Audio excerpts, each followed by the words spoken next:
అందరికీ నమస్కారం ఫ్రెండ్స్. ఈరోజు మనం మాట్లాడుకోబోతున్న సినిమా మా ఇంటి బంగారం. ముందుగా స్టోరీ విషయానికి వస్తే, స్వప్న అనే అమ్మాయి ప్రేమ వివాహం చేసుకుని ఒక సంప్రదాయ కుటుంబంలో కోడలిగా అడుగుపెడుతుంది. కొత్త ఇల్లు, కొత్త మనుషులు, వాళ్ల అంచనాలు, వాటన్నింటికీ తగ్గట్టు మారడానికి ఆమె చాలా ప్రయత్నిస్తుంది. అంతా బాగానే జరుగుతుంది అనుకునే టైంలో ఆమె గతం నుంచి ఒక వ్యక్తి తిరిగి ఆమె జీవితంలోకి వస్తాడు.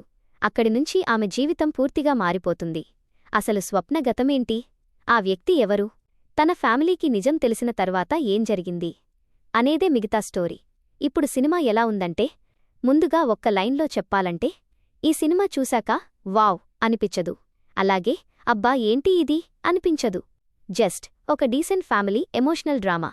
ఇక సినిమాలో పెద్ద ప్లస్ పాయింట్ ఎవరు అంటే డెఫినెట్గా సమంత.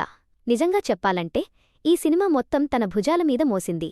ఎమోషనల్ సీన్స్లో కానీ, యాక్షన్ సీన్స్లో కానీ తన పర్ఫార్మెన్స్ చాలా న్యాచురల్గా అనిపిస్తుంది.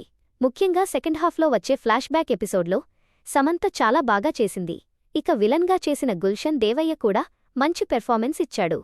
హీరోయిన్ వర్సెస్ విలన్ ట్రాక్ బాగానే వర్క్ అయ్యింది.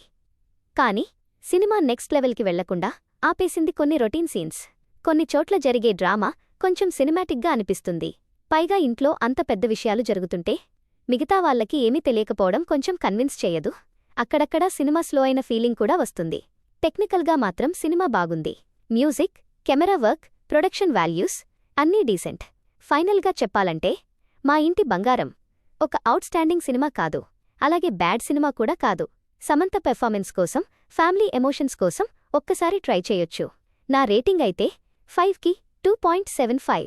ఓవరాల్గా పరవాలేదు అనిపించే సినిమా. మీకు ఎలా అనిపించింది? కామెంట్స్లో చెప్పండి.